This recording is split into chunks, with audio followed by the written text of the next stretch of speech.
Welcome to another SG Recruitment Group podcast. I'm sat here with Naomi. Naomi, welcome. Thanks for having me, Shep. That's all right, no worries. I think it's the first time we've sat together, not out on a night out together in Dubai. But it has. Yeah, it's good to get you on board. I think it's good to have someone at your level. Obviously, if you want to tell people, you know, who you are, where you've come from, and how you've ended up, obviously, doing what you're doing now. So I'm Naomi Slackman, 39 years old, from Manchester, and I'm principal recruiter at House & House. Yeah, nice. Where did we meet? Can't remember. Well, I say Feb 30, but you say Fogs. So I'm going to go with Feb 30, right. yeah. Neither as good as the other, really. But obviously, you're working now. You recently got promoted, right? What's your job title? Yep, so promoted in January 25 to principal recruiter. Perfect. Nice. How are you finding it? Yeah, it's good. Yeah. You know, get a lot of autonomy, have a lot of respect in the business now, kind of get left to my own devices, which is nice. And yeah, it's good. Yeah. So run me through kind of your work history and maybe how you ended up doing what you're doing now at House & House. Yeah. So I started recruitment when I was 27, so it was quite late. I joined a company called Randstad CPE. So all agency, started off from the bottom, started as a junior recruiter. One of the reasons I joined was because I was very money motivated. Coming from my background, my dad was an immigrant, my mum ended up being a single parent. So it was like my mum was my biggest inspiration, and I just wanted to make sure that I could have a good life for myself and, you know, treat my mum to whatever she wanted and whatever I wanted. I was in London from 2012, joined Randstad CPE, and I was with them for 7 years. So all I did was construction, property and engineering recruitment. Okay. Very buoyant industry, lots of money to be made. I do remember a time when we sat down in the training group and everyone was speaking about their goals and what they wanted to achieve. And I wanted to achieve, you know, number one spot. You know, I wanted to be in the top 10. I wanted to walk in a shop and buy what I wanted and be able to have that autonomy to just spend. And I think I bought an Apple MacBook and I bought, you know, a Mulberry handbag. But it was really when I went on stage, when I was number 2 in the company, where I thought this was it. All my goals had been achieved. I'd hit every target. I actually worked out what those numbers look like from a recruitment and a real estate perspective in dirhams. So I did in the company around about £2 million, which is about 9.8 million dirhams. Throughout your time there? Yeah, throughout the time in my career. And each year that works out to about 1.8 million dirhams. So I was putting 300, 400K on the board. Yeah. Getting up the ladder, I became senior recruiter, principal recruiter. And that's when I was number 2 in, you know, 12 offices around the UK. And I was the number 1 top performing female. So I guess my next question is, if you were doing so well back in the UK, what made you move to Dubai? I think Dubai was always on the radar, right? Everyone had been speaking about it. A few of my friends had moved there. So when I moved from Randstad, I joined another firm. COVID hit. Then I went into technology recruitment. I was doing really well as a business manager. I'd had a team of 7 that was reporting into me. We were all billing, all doing well. And I just sat back one day and thought, how am I going to capitalise and make more money? I'm at the top of my game. I'm earning, you know, 100K a year. Where is it going to be more lucrative? My friend had moved here and was like, why don't you come to Abu Dhabi on holiday? Yeah. So March 2022, got on a flight, went to Abu Dhabi, met some friends in Dubai, and I was just like, wow. Yeah. This city has it all. You've done the same as well when you moved. The beach clubs, the sunshine, the tax-free money, you know, being in real estate and all the markets and everything that it had to offer. I just thought, this is a move for me. This is where I need to be. So in 10 weeks, I managed to get a job in recruitment, working in agency. And I moved to Dubai June the 3rd, which is my 3-year anniversary next week. Oh, nice. Yeah, in Dubai. Good. So how did you find the transition from doing recruitment in the UK compared to recruitment in the UAE? I think it's very comparable. There's a lot of transitional skills. I personally think if you can do recruitment, you can do recruitment anywhere. it's the same thing. You're getting people jobs. You just need to learn the industry. You need to learn the jargon. You need to learn what people are looking for. Most of all, you need to know what your clients are looking for. Once you've nailed that, you can place the perfect person in any job, in any industry. And I think that's, to me, why I think recruitment and real estate really work hand in hand. A lot of good real estate agents are recruiters. You know, you're an ex-recruiter. You went into real estate. Yeah. Now you're doing recruitment again. Yeah. The skills are so transferable. And for me, agency was a stepping stone because I wanted to go internal. Yeah. And that's when I'd met you. Yeah, fine. So I think just touching on that as well, I think maybe the reputation of recruiters is quite different. I don't know if you've noticed it as well, but I feel like there's a lot of recruitment agencies, obviously, in the UK. I don't know how many there are now, but I know back then there was probably 20,000 plus companies, right, in the UK. But out here, I think there's less recruitment agencies. I think people are more open to using recruiters, and I think as a result of it, you know, people are willing to collaborate together and work hard together. So for me personally, I think recruitment in the UAE is easier. I think the only thing that maybe is different is the relaxed mindset of you know, some people out here with recruitment. It's difficult trying to close deals or get deals over the line sometimes, whereas in the UK it's very much, you know, by the book, like do this, do that. It's very structured and it kind of works a lot better. Yeah, absolutely. I think just touching on what you said at the end there as well. So a lot of recruiters do come to the UAE to become real estate agents. And I think what you said about the skills being transferable is very true. I think both jobs, if you do the basics right, you'll do well. I don't know if you find that as well, but yeah, I think you know, building rapport, prospecting, getting your client base together, going meeting clients, same in recruitment, same in real estate. So, you know, if you've been a recruiter, you're going to make a good broker. I think if you're a good broker and you want to do recruitment, you will have some transferable skills and you could be good at recruitment. I think what is, you know, comparable is the fact that you want to make money. That's what it is in the UAE. You want to earn money. You want to make money regardless of whether you're a recruiter, you're a broker, you work in law or whatever it is. People want to make money in this industry, and in the UAE, that's why everybody moves here, for that lifestyle and for the earning potential. Yeah, and like you said earlier, I think, you know, you were successful in the UK, you were earning six figures, but, you know, once all the taxes taken away, you know, I think you struggle to really have a good amount of money left over to live off. Like in the UK, you would be considered as wealthy, whereas out here, I think, you know, unless you're doing, I don't know, I was speaking to someone the other day and they said you need at least 40, 50k dirhams a month to live off, which, you know, is pretty much before tax. It will be double what you were earning in the UK, right? So I think, like you said, there's opportunity in Dubai. I think a lot of people move here for the collaborative nature of it. Because people are always open to working with you as long as you do good by them. So we've known each other for 2-3 years now, I think it is roughly. I think we first met when I was trying to help you find a job. So from your point of view, you know, why did you end up using us to help you with your career search? Yeah, well, obviously introduced to you by a friend. My friend has said, listen, he's the best in the business. He really knows his clients. A little bit of a plug here for charging. Really knows his clients. You know, he's well connected, knows the industry. And I think because I was a bit of a novice, obviously I'd known agency, but I didn't know real estate. I'd heard about a few companies. So I thought, why not use the best in the region? That was you.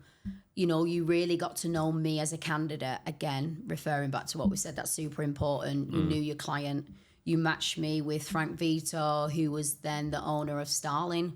So I joined Starling, and then, you know, serendipity or fate or whatever happens, you come to me for House and House. I took the job with House and House in the December, and I've been there ever since. And for me, House and House were always going to be the one top, you know, companies that I always wanted to work for. And when you approached me, these jobs don't come around easy, and they never come around. So I took it with both hands, and I trusted you. And that's been my home ever since, really. Yeah. So I think that the important thing from what you just said is that I try and always match candidates to the right clients. And I think we've got to a stage now in 2.5 years of being in business that we've got some very good clients on board. And in my opinion, some of the best real estate companies in the industry. And, you know, from my point of view, I tell my recruiters all the time, don't send a candidate out unless you would hire that candidate for your company. Because it's my name on the business, right? It's my reputation on the line. And I think our success has come from our reputation. I think, like you said, me personally, I'm very well connected in the industry, and I only hire recruiters who, first of all, have got a recruitment background, but also have been real estate agents as well, because they also know a lot of people in the industry. So together we have such a large network. I think, just off the top of my head, we've worked for White & Co, Aspas, House & House, McCone, like some of the biggest names in the industry. So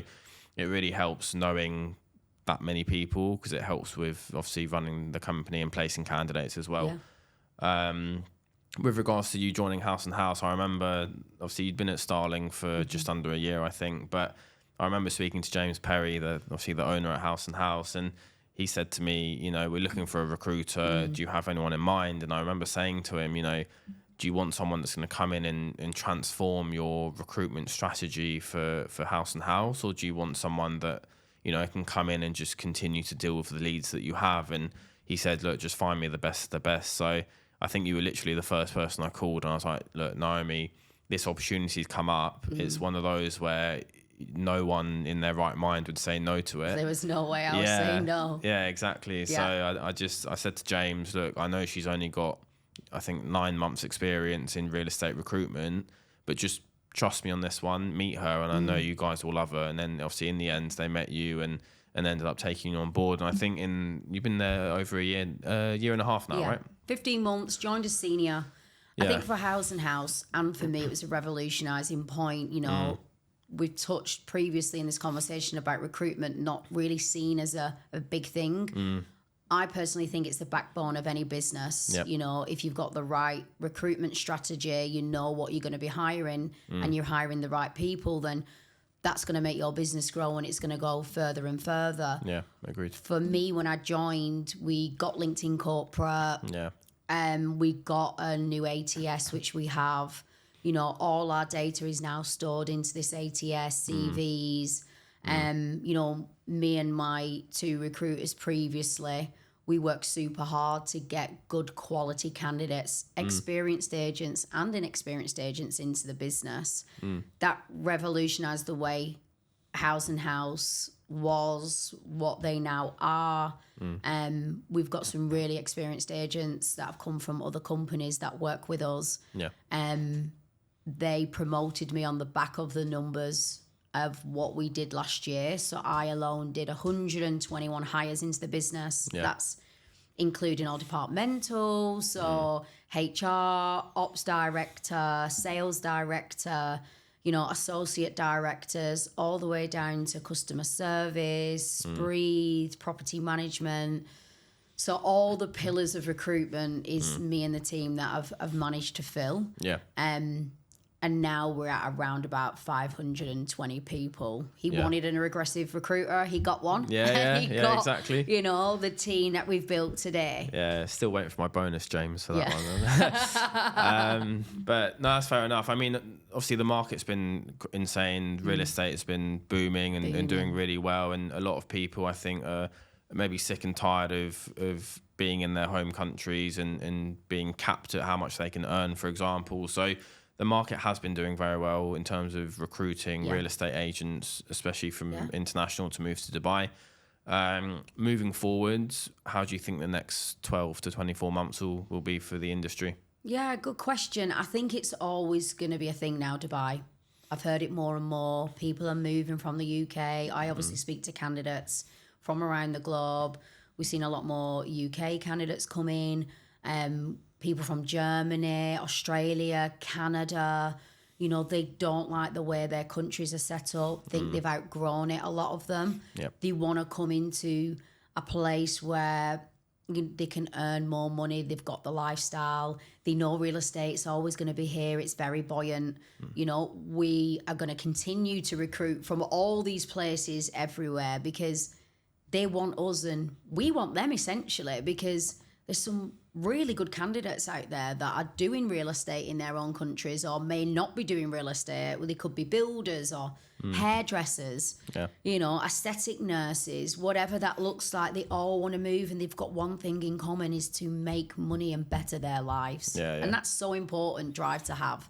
And I think we're seeing it now a lot with, you know, the 21-year-olds all the way up to, you know, the 40-year-olds that want to move with their families and give real estate a go. Yeah, that's true. So again, just touching on that as well, from our side, we try and always speak to candidates that have got sales experience. On the odd occasion, we do kind of venture outside of that. I think having cold calling experience is important, because a lot of people come out here and maybe they're shy on the phones, or, you know, if you do get shouted at, I guess you need to be mentally tough to do that.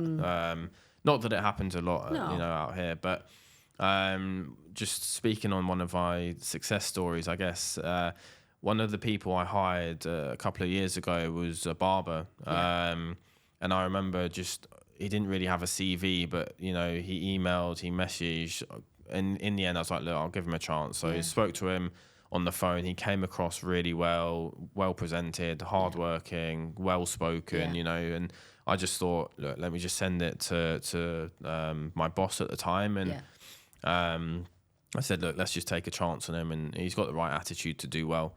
He came in, and I think he's been there 3 years now, and he's now sales director for the whole company. See, I love that. That's such a good success story. Exactly, and it goes to show, like, anyone can do well as long as you put in the effort, you work hard. And when he first joined, I remember he was doing 200 calls a day. Like, he was proper on the ball, and he was determined to make it succeed. And now he's been rewarded for that. So yeah, it goes to show, like, people, you know, as long as you've got the right work ethic, I think people in this industry, there's enough opportunity to do well. Absolutely. And I think coming and seeing all those people from, you know, backgrounds like the barber and the aesthetic nurses, they've got no preconceived ideas of what this job is. They will pick up the phone. They don't know what it looks like. They're going to try and do the best on, and if it's wrong, then they'll get taught how to do it the right way or whatever. But we do look at CVs, but again, like yourself, if someone's persistent and they've,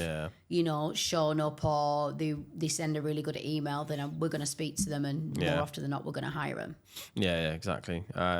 You touched on, obviously, hiring experienced agents. You do work for one of the big companies out here, and traditionally they maybe have limits or caps on the commission that they can earn, because they have such a good brand and they have so much good data, I guess, from their side. So how do you find hiring experienced agents when there are so many options on the market and companies offering, you know, 70-80% flat, for example? So how do you compete against that from your side? Really good question. It is really tough out there at the moment. You know, you've got some companies offering 4 days a week, they're doing flexible working, and offering all sorts of commission schemes and structures. We are solid in our brand and in our marketing. We're solid in the terms of we've got good training and support. We are strong market sharers in a lot of communities. We're professional, we're structured, we're organised. We then go out to experienced agents that may not be getting all of those things in their current company. We pitch it, you know, it's not all about commission, right? You'd rather get 10 deals at 50% than one deal, or you may get 2 at 70, right? You know, we're strong in a lot of communities. We've got a lot of agents in areas that are collaborating, that are sharing sellers and buyers and getting deals done and across the line. So we proposition ourselves with the brand that we are, with the marketing spend that gives you more premium listings, which gives you more eyes on the property, and just working with, you know, a team that's your competition. We had a guy recently move from an agency. He's been in the region for, I think, about 7 years, and he was working with a well-known agency. He's working in Greens and Views, and I said to him, you know, why did you move over? Like, what was the catalyst for you? And he said, Naomi, my team wasn't that great. And you were my competition in the greens. And he was like, why am I going to go against it when I can join it? Yeah. He did his first deal in 2 weeks. He's done a lot more on the, and it just makes sense to me. Like, regardless of whether you're experienced or not, you want to join the competition. You want to be part of that winning team. And it makes sense to join us. Agreed. Yeah. And I think you've just obviously touched on what you guys can offer maybe from your side, but when you're looking at candidates and obviously you speak to a lot every day, what do you look for? What are the key traits that a successful agent has? Key traits, good work ethic. You can't instill that in everybody. You're born with it or you're made with it. Yeah. I think patience. You need patience in this job because it might take you 3 weeks to do a deal. It could take you 4 months to do a deal, Consistency. Also, I would look at someone who's got energy, who's really engaging, who's good on the phone, engaging when I meet them on a Zoom call. You just want someone who's got like charisma. But not everyone has to have charisma, right? You don't have to be the most extrovert candidate. We spoke on this before. Yeah. There's a lot of introvert extroverts that work in our business that smash it and do really well. Yeah. It just comes about that feeling you get when you see someone, and I always know the difference, and I can see it in candidates when I see a house agent or when I see a White & Co agent or a D&B agent or whatever that looks like, because just the way that they come across or just their demeanour, I always know who's going to be a right fit for our business. Yeah, that's fair enough. I think from your side then, obviously you're an in-house recruiter. You currently don't outsource your recruitment. No. However, there are companies that do, obviously, otherwise I wouldn't have a business, right? But where do you stand on that? Like, do you think it's a good thing to have an external recruiter recruiting for your business, or do you think it's better to have maybe an internal recruiter? What's your thoughts on it? Listen, I think you can have best of both. What's to say that you can't have an external agency working with you and an internal recruitment team? Yeah. I think depending on the size of the business, right? If you're a large company like House & House, okay, there's 4 recruiters now. So that's quite a lot. So we don't really need to go to an external agency. Yeah. I think if you're a smaller firm, you should have an internal or an external agency that you're using. One person or 2 people can only do as much as they can do in a day. They've only got 8 hours. They might spend a portion of that on LinkedIn. They may spend another portion of that on Instagram, Property Finder, headhunting candidates. I think when you use an external agency, even companies in the UK do as well, it's good because you've got that gravitas on agents. You've built those relationships. Yeah. And it might be that a company that you're with needs a off-plan manager or a sales director, and I can't, whip one up just like that. I have to go hunting for it. So I do see benefits in having external and internal. Some companies that you're working with just use you, right?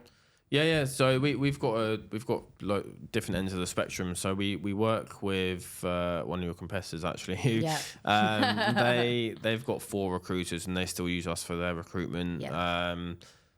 We've worked with like startups, for example, that maybe need help supporting their structural changes or their growth in the company. So, I mean, we've got one company signed up who are looking for a sales director, 2 sales managers underneath that person.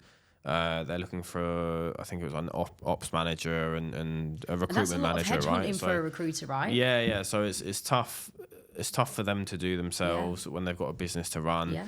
It's tough for an internal recruiter to do and sell the product because I think sell the company, because they'll be biased, right? And I think the thing that we have on our side is trust. And I think because we're not biased or we're not allowed to be, right? Because it's a conflict of interest.